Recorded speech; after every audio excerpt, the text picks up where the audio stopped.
आपण सध्या आहो प्रभाग क्रमांक 29 इथे हुडकेश्वर आणि नरसाळा या प्रभागामध्ये, जिथे आपण ग्राउंड रिपोर्ट घ्यायला आलो की इथल्या लोकांचं काय मत आहे. सध्या नागपूर महानगरपालिकेच्या निवडणुका आहे आणि मतदार जे आहे ते सामान्य नागरिक, त्यांचं काय मत आहे, भावी नगरसेवकांना घेऊन काय त्यांच्या मनामध्ये इथल्या क्षेत्राच्या विकासाबद्दल भावना आहे आणि कशा प्रकारे त्यांना त्यांच्या क्षेत्राचा विकास पाहिजे हे आपण जाणून घेऊया. पिंगला सुरेश विहापूरकर. अच्छा, पिंगला मॅडम, तुम्ही सांगा की तुमच्या क्षेत्रामध्ये आता सध्या नवीन एरिया आहे, काय विकास व्हायला पाहिजे.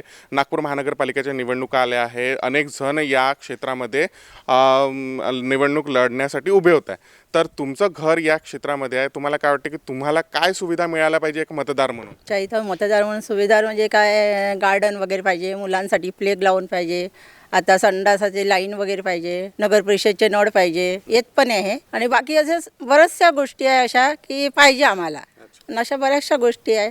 तर आता 10 वर्षानंतर ह्या ज्या आहे निवडणुका होऊ घातल्या.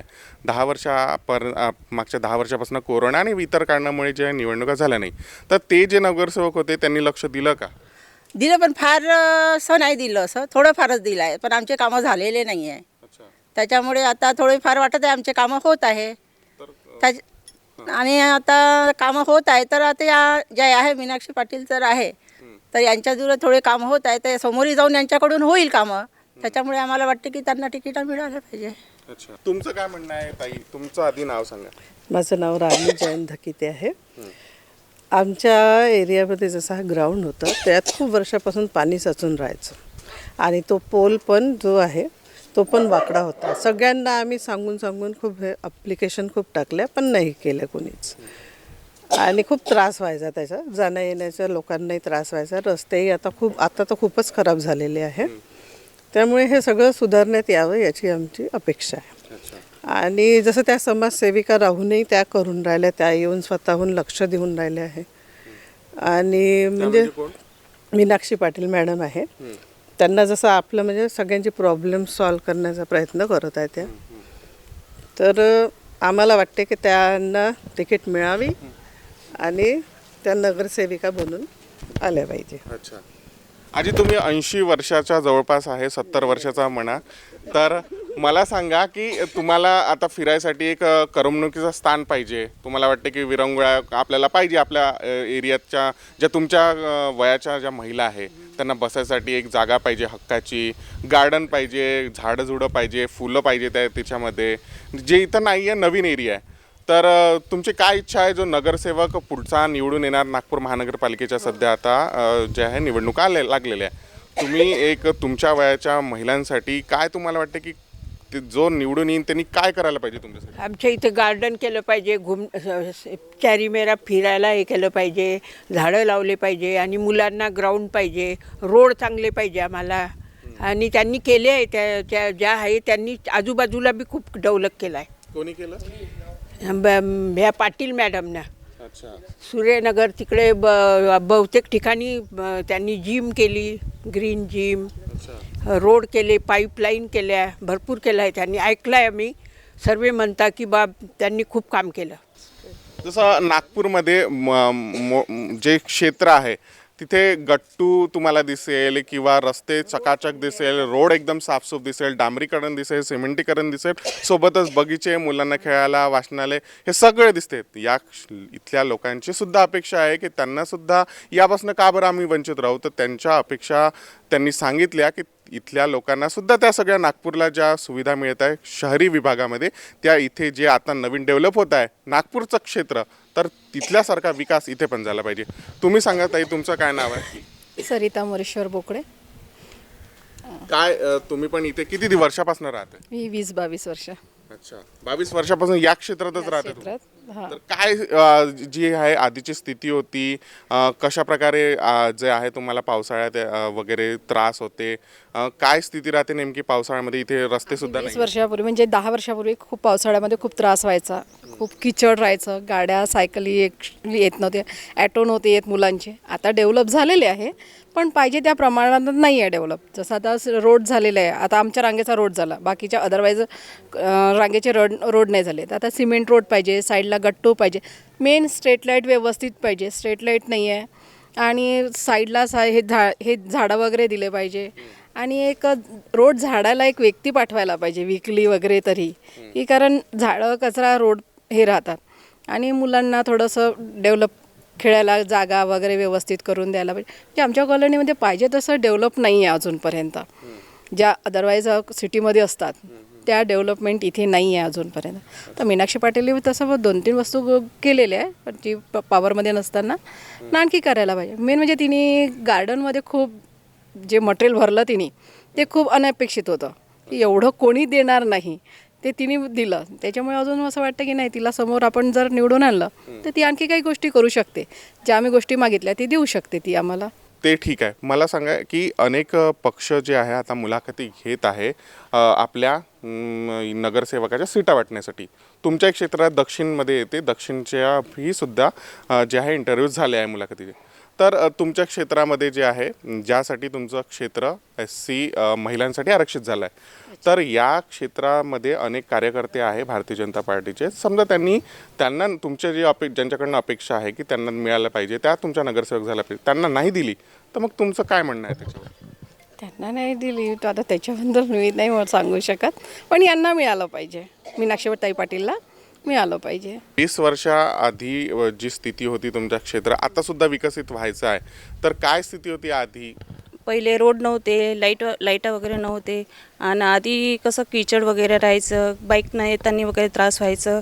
आणि सर्वात मोठी गोष्ट महिलांची सुरक्षा, ते मेन होती आमच्याकडे. आधी म्हणजे गाड्या वगैरे फिरायचे पोलिसाचे, आता बंद आहे. पण मला असं वाटते की ते पण आता फिरायला पाहिजे, काहून की भरपूर ठिकाणी आता चोऱ्या वगैरे झाल्या आहे आमच्या इकडे आणि ते नको व्हायला. आणि रात्रीनं कसं मुली वगैरे येतात गाडीनी, महिला वगैरे येतात, तर त्यांना सुविधासाठी 1-2 वेळा फेरी करायची गाडीची, ते व्यवस्था करायची. आधी मेन ते आहे, काहून की सुरक्षा आधी आपण करू ना, नंतर आधी दुसरी गोष्ट करू. आणि रोड वगैरे झाले पाहिजे, स्ट्रीट लाईट वगैरे भरपूरसा झाले आहे म्हणा, तरी पण आता थोडंसं अजून आणि सिटी आणि ह्या क्षेत्रामध्ये भरपूर फरक आहे, डिफरन्स आहे.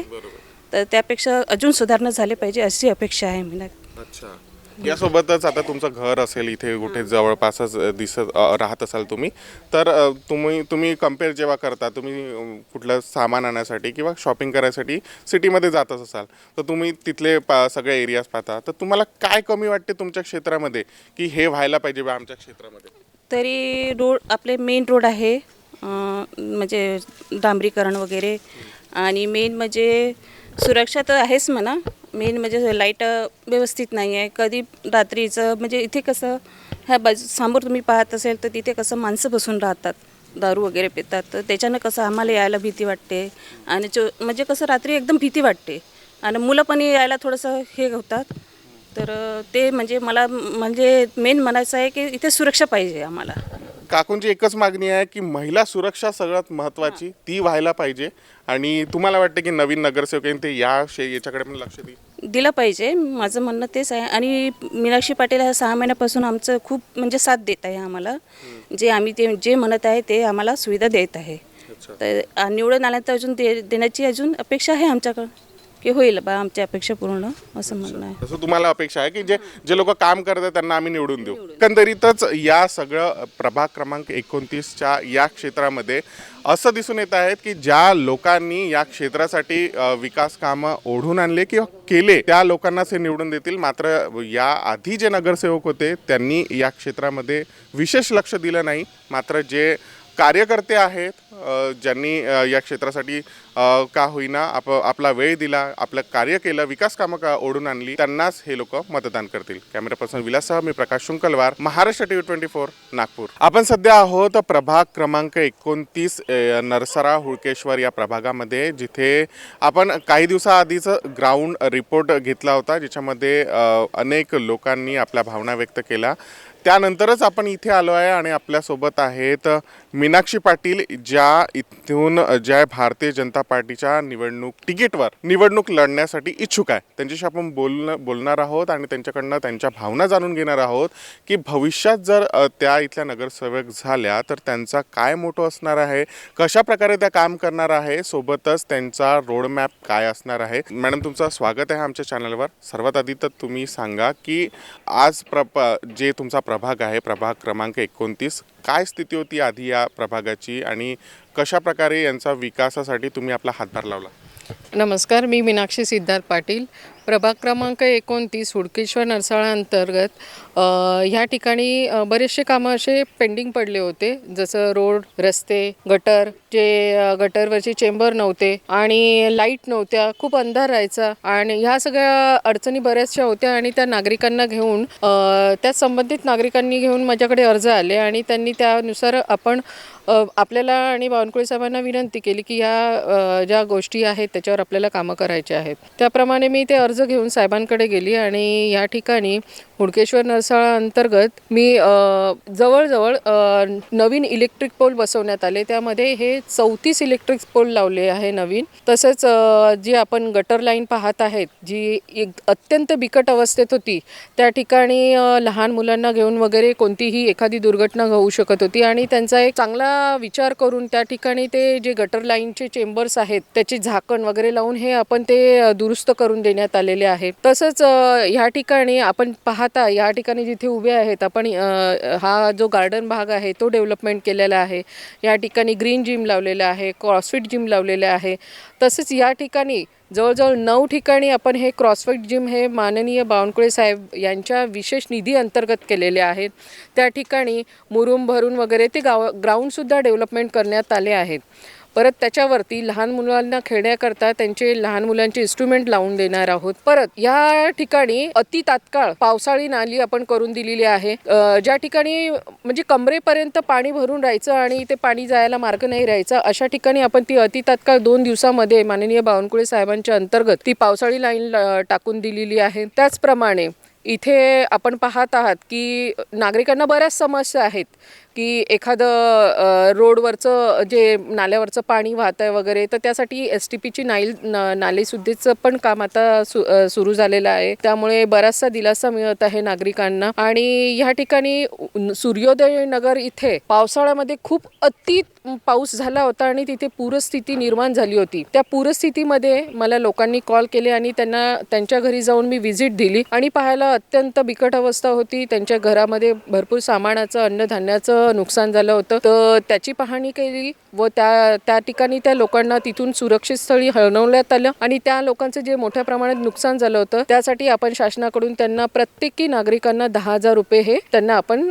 शासनामार्फत मिळवून दिलेले आहेत. आपल्या प्रभागामध्ये अनेक जे आहे प्रगतिशील क्षेत्र आहे, आपलं अजून विकास बाकी आहे. तुमचं काय विजन असणार आहे भविष्यामध्ये की काय तुम्ही नेमका या प्रभागाचा विकास करणार आहात? या ठिकाणी सूर्योदय नगर येथे पूर्णच पोहरा नदी असल्यामुळे त्या ठिकाणी पोहरा नदीचं पाणी हे पावसाळ्यात मोठ्या प्रमाणात वस्तीमध्ये येतं आणि त्या वस्तीमध्ये आल्यामुळे नागरिकांचे खूप नुकसान होतं आणि पोहरा नदीला एक संरक्षण भिंत बांधणार आहोत आणि त्याचं काम सुरूही आहे. तर त्याप्रमाणे मला असं वाटतं की त्या पोहरा नदीचं काम लवकरात लवकर कसं पूर्ण होईल त्याकडे माझं विशेष करून लक्ष राहील असं माझं मत आहे. तसंच या ठिकाणी आपल्या हुडकेश्वर नरसाळा अंतर्गत वाचनालय आपल्याला बांधायचे आहे की जेणेकरून जे गरजू विद्यार्थी आहे त्यांना अभ्यास करण्याकरता एक पोषक आणि एक चांगलं वातावरण निर्माण होईल आणि त्या पोषक वातावरणातून ते पुढे जातील आणि प्रगती करतील. हा एक माझा विजन आहे. आणि तसंच या ठिकाणी ज्या मुलं आहेत, तरुण मुलं आहेत, याकरता गार्डन बांधून देऊन या ठिकाणी कसं त्यांच्या खेळण्यासाठी क्रीडा साहित्य उपलब्ध करून देता येईल आणि त्यांचा शारीरिक विकास चांगला होईल ह्याकडे माझा विशेष कल राहील. अजून अनेक कामं व्हायची आहेत. सोबतच जो आहे हा प्रगतिशील जो आहे क्षेत्र दिसतो आहे, ते अजून अनेक कामं होऊ घातली आहे. तर पुढे कुठले जे कामं आहे ते व्हायला पाहिजे आणि तुम्ही त्यासाठी काय करू इच्छिता जर तुम्ही भविष्यात नगरसेवक झालात? आपल्या ह्या ठिकाणी हुडकेश्वर नरसाळा अंतर्गत सूर्योदय नगरच्या इथे पोहरा नदी जवळच अटॅच आहे आणि ह्या ठिकाणी सर्वात मोठी समस्या ही पोहरा नदीला घेऊन येणारं जे पावसाचं पाणी आहे ते लोकांच्या घरामध्ये घुसतं आणि त्या घरामध्ये घुसल्यामुळे खूप मोठ्या प्रमाणात नुकसान होतं आणि नागरिकांचे हाल होतात. मला असं वाटतं की त्यासाठी आपण बावनकुळे साहेब सगळे मान्यवर इथे त्याच्यासाठी प्रयत्न करतच आहे. ती भिंत बांधतच आहोत, पण अजून ते काम पूर्ण व्हायचं आहे. काम प्रगतीपथावर आहे. तर मला असं वाटतं ते काम मी त्या लवकरात लवकर करून नागरिकांना त्यापासून एक मोठा दिलासा देईल असं माझं मत आहे. लोकांचा कसा पाठिंबा तुम्हाला वाटतो आहे? लोक काय विचार करताय तुमच्या बाजूनी? तुम्ही अनेक काम केलं आहे, लोकांनी तुमच्याबद्दल पण चांगल्या गोष्टी बोलल्या आहे आमच्या कॅमेऱ्यासमोर. तर लोकांचा पाठिंबा तुमच्यासोबत कसा आहे असं तुम्हाला काय? या ठिकाणी कसं आहे की ज्या समस्या होत्या ते लोकांच्या पर्यंत लोक ते माझ्यापर्यंत घेऊन येत होते आणि त्यांना कुठे मनामध्ये एक विश्वास होता की नाही की आपण जर पाटीलताईकडे गेलो तर आपली कामं पूर्ण होतील आणि त्याप्रमाणे मी हे कामं हे पूर्ण करून दिले आणि हे मी सिद्धही केलेलं आहे माझ्या कामामधून.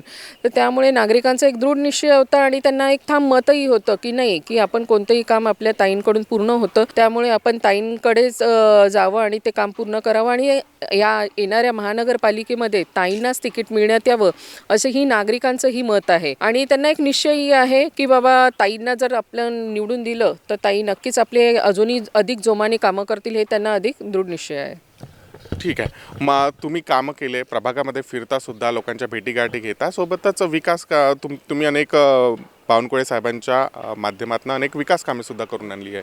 आणि आता जे आहे सध्या नागपूर महानगरपालिकेच्या निवडणुकांसाठी अनेक पक्षांचे जे पक्ष यामध्ये उभे होणार आहे त्यांच्या मुलाखती सुरू आहे. तुम्ही सुद्धा भारतीय जनता पार्टीकडनं जे आहे मुलाखत दिली आहे. तुमच्यासारखे अनेक क्षेत्र आहे ते सुद्धा इथे इच्छुक आहे निवडणूक उमेदवारी मिळवण्यासाठी. मात्र आता भारतीय जनता पार्टीने जर तुम्हाला तिकीट दिली नाही तर तुमचं काय विजन असणार आहे? म्हणजे तुम्ही काय विचार करता नंतर? सर्वप्रथम मला भारतीय जनता पार्टीवर पूर्णपणे विश्वास आहे आणि माननीय मुख्यमंत्री देवेंद्र फडणवीस साहेब, माननीय आपले गडकरी साहेब, तसेच माननीय बावनकुळे साहेब या आणि तसेच या जे BJP पक्षातले सर्व श्रेष्ठी जे पक्षश्रेष्ठी आहे त्यांच्यावर माझा पूर्णपणे विश्वास आहे. तसंच मागच्या काही सभेमध्ये माननीय गडकरी साहेबांनी सांगितलं होतं की जे आपण उमेदवारांना तिकीट देणार आहे त्यांच्या कोणत्या म्हणजे पक्षाकरिता आणि पक्षांच्या कामाला घेऊन जो विकास केलेला आहे ते पाहून, त्यांचा विकास पाहून आणि आतापर्यंत भारतीय जनता पार्टी हे फक्त विकासाच्या कामांना घेऊनच वोटिंग मागत आहे.